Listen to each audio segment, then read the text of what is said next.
Imagine duas superpotências, com arsenais nucleares suficientes para destruir o planeta várias vezes.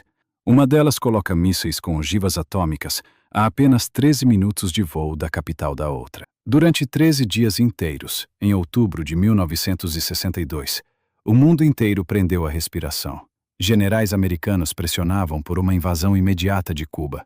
Pilotos de U-2 voavam em missões que sabiam ser suicidas. E dentro de um submarino soviético cercado por navios americanos, um único oficial, com um veto solitário, impediu o lançamento de um torpedo nuclear que teria iniciado a Terceira Guerra Mundial. Aquele foi o momento mais perigoso da história da humanidade. Mas como chegamos até ali? Por que, durante exatos 45 anos, o medo nuclear ditou a vida de bilhões de pessoas, desde crianças aprendendo a se esconder debaixo das carteiras, até líderes mundiais acordando com pesadelos de apocalipse? Fique comigo até o final, porque essa é a história real da Guerra Fria. Estamos no período entre 1945 e 1991. A Segunda Guerra Mundial terminou com a rendição do Japão em agosto de 1945, mas deixou um vácuo de poder que foi imediatamente preenchido por dois gigantes ideologicamente opostos, os Estados Unidos e a União Soviética. De um lado, o bloco capitalista, liderado pelo ZUA, com aliados na Europa Ocidental e na OTAN. Do outro, o bloco comunista, comandado por Moscou, com o Pacto de Varsóvia e regimes alinhados na Europa Oriental, Ásia e América Latina. Personagens centrais dessa narrativa: Harry Truman, Winston Churchill, Joseph Stalin, John F. Kennedy, Nikita Khrushchev, Leonid Brezhnev, Richard Nixon, Ronald Reagan e Mikhail Gorbachev. O que estava em disputa era muito mais do que território ou recursos. Era o futuro do mundo. Capitalismo versus comunismo. Liberdade individual versus controle estatal. Democracia liberal versus ditadura do proletariado. Não houve uma guerra quente direta entre americanos e soviéticos, mas a guerra foi travada em todos os outros fronts. Espionagem intensa, propaganda constante, corrida armamentista sem limites, guerras por procuração na Coreia, Vietnã, Angola e Afeganistão. E, acima de tudo, a ameaça permanente de aniquilação nuclear. O medo não era abstrato, era concreto, mensurável e documentado em relatórios secretos, testes atmosféricos e planos de evacuação de cidades inteiras. Durante 45 anos, o planeta viveu sob a doutrina da destruição mútua assegurada, conhecida como MAD. Qualquer ataque seria respondido com força total. Esse período ainda influencia o mundo atual. Da divisão da Coreia, à tensão nuclear entre Rússia e Ocidente, do legado da espionagem à paranoia geopolítica que vemos hoje. Neste vídeo, vamos percorrer, passo a passo e com todos os detalhes, do nascimento do medo nuclear até o momento em que o relógio do juízo final chegou mais perto da meia-noite. A crise dos mísseis de Cuba. A semente da Guerra Fria foi plantada ainda antes do fim da Segunda Guerra Mundial. Em julho e agosto de 1945, na Conferência de Potsdam, Truman, Churchill e Stalin decidiram o futuro da Alemanha derrotada. Divisão em 4 zonas de ocupação. Berlim, no coração da zona soviética, também foi dividida em 4 setores. A desconfiança já era visível nos bastidores. Apenas semanas antes, em 6 de agosto de 1945, os Estados Unidos lançaram a bomba atômica sobre Hiroshima. 3 dias depois, Nagasaki foi atingida. Mais de 200 mil pessoas morreram nos 2 ataques. Para os americanos, foi o fim da guerra. Para Stalin, foi um aviso claro. Os ZUA agora possuíam uma arma de poder inimaginável. A União Soviética acelerou seu próprio programa nuclear. Em 5 de março de 1946, Winston Churchill, já fora do poder, fez um discurso histórico na Westminster College, em Fulton, Missouri. Ele declarou: de Stettin, no Báltico, a Trieste, no Adriático, uma cortina de ferro desceu sobre o continente. Os Estados Unidos dariam apoio econômico e militar a qualquer nação que resistisse ao comunismo. Logo em seguida, veio o Plano Marshall, mais de 13 bilhões de dólares, o equivalente a mais de 150 bilhões hoje, para reconstruir a Europa Ocidental e impedir que a miséria abrisse caminho para o comunismo soviético. Stalin respondeu com o bloqueio de Berlim Ocidental em junho de 1948. Durante 11 meses, a cidade ficou completamente isolada por terra. A resposta ocidental foi o maior ponte aéreo da história, a Operação Vítels. Entre 26 de junho de 1948 e 12 de maio de 1949, mais de 278 mil voos levaram 2,3 milhões de toneladas de suprimentos para 2 milhões de berlinenses. O bloqueio fracassou, mas a mensagem era clara. A Europa estava dividida. Em abril de 1949, os EUA e 11 países europeus criaram a OTAN. Em agosto do mesmo ano, a União Soviética testou sua primeira bomba atômica no Cazaquistão. O monopólio nuclear americano durou apenas 4 anos. A corrida armamentista nuclear tinha começado oficialmente, e o medo, que antes era apenas uma possibilidade, agora se tornava uma realidade diária. A década de 1950 consolidou a divisão do planeta em 2 blocos irreconciliáveis. Em 1950, a Guerra da Coreia se tornou o primeiro grande conflito por procuração. Tropas americanas e da ONU contra forças norte-coreanas apoiadas pela China e pela URSS. O saldo foi de mais de 3 milhões de mortos e uma península dividida até hoje. Em 1955, a União Soviética criou o Pacto de Varsóvia como resposta direta à OTAN. A Europa estava oficialmente dividida em 2 blocos militares armados até os dentes. A lógica da guerra ideológica dominava tudo. Cada país, cada movimento de independência na Ásia e na África, cada eleição na América Latina se tornava um campo de batalha indireto. Os EUA financiavam governos anticomunistas. O mundo não estava em guerra declarada, mas vivia em estado permanente de alerta.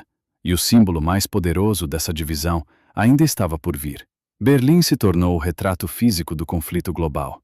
Em 1961, milhares de alemães orientais fugiam para o Ocidente todos os meses. A economia da Alemanha Oriental sangrava. Na madrugada de 13 de agosto de 1961, soldados da Alemanha Oriental, sob ordens diretas de Moscou, começaram a erguer uma cerca de arame farpado que, em poucas semanas, se transformou no Muro de Berlim. 155 quilômetros de concreto, 302 torres de vigilância, 65 quilômetros de valas antitanque, campos minados e cães de guarda. Famílias foram separadas de um dia para o outro. Tiros eram disparados contra quem tentava fugir. John F. Kennedy, em visita a Berlim Ocidental em junho de 1963, declarou diante de 450 mil pessoas. Khrushchev chamou o muro de medida defensiva necessária. O muro não era apenas concreto. Era o símbolo vivo de uma Europa partida ao meio, de uma ideologia que precisava prender seus cidadãos para sobreviver. Enquanto isso, os testes nucleares se multiplicavam. Entre 1945 e 1962, os IUA e a URSS realizaram mais de 400 explosões atmosféricas. A estratégia oficial dos 2 lados era a doutrina da destruição mútua assegurada, MAD. Qualquer ataque nuclear seria respondido com força total. A paz era mantida apenas pelo medo mútuo de aniquilação total. Mas esse medo estava prestes a ser testado de forma nunca vista. A corrida nuclear transformou o medo em uma indústria. Em 1952, os IUA testaram a primeira bomba de hidrogênio, a Ivy Mike, com potência 1000 vezes maior que a de Hiroshima. A União Soviética respondeu em 1953 com sua própria bomba de hidrogênio. Os testes atmosféricos encheram o planeta de Césio-137 e Estrôncio-90. Nos Estados Unidos, o governo criou o programa Duck and Cover. Crianças aprendiam a se proteger debaixo das carteiras escolares. Bunkers antiaéreos eram construídos em quintais. Sirenes de ataque aéreo ecoavam em cidades americanas. Na URSS, a propaganda mostrava o Ocidente como agressor imperialista. A paranoia era real. Relatórios da CIA e da KGB indicavam que ambos os lados temiam um primeiro ataque surpresa. O mundo vivia sob a lógica da MAD, Mutual Assured Destruction. Qualquer guerra nuclear terminaria com a destruição mútua. Mas era uma paz frágil, baseada em cálculos de probabilidades e na capacidade de resposta. E em 1962, essa frágil paz quase se rompeu completamente. Outubro de 1962.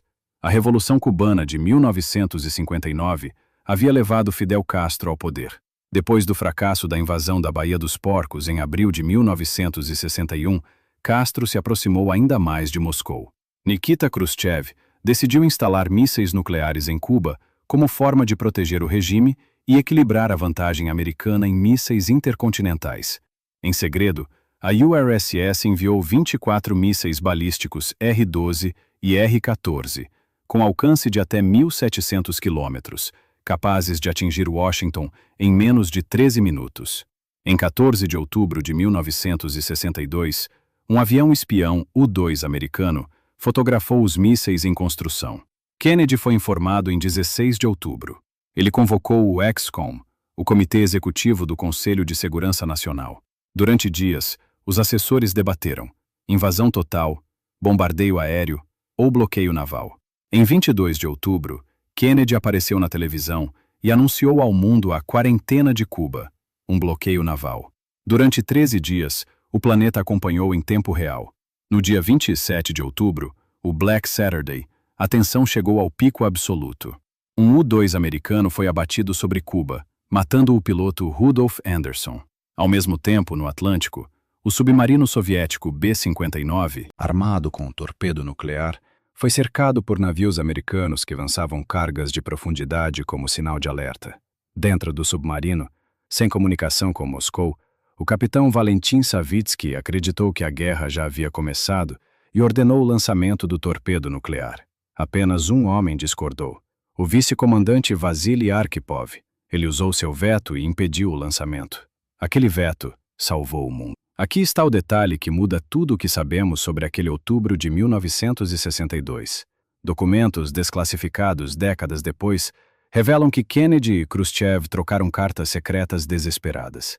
Kennedy ofereceu, em sigilo absoluto, retirar os mísseis Júpiter americanos da Turquia e da Itália. Khrushchev aceitou o acordo.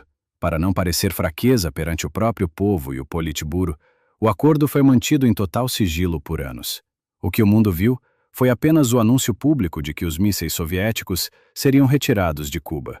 A crise terminou oficialmente em 28 de outubro de 1962.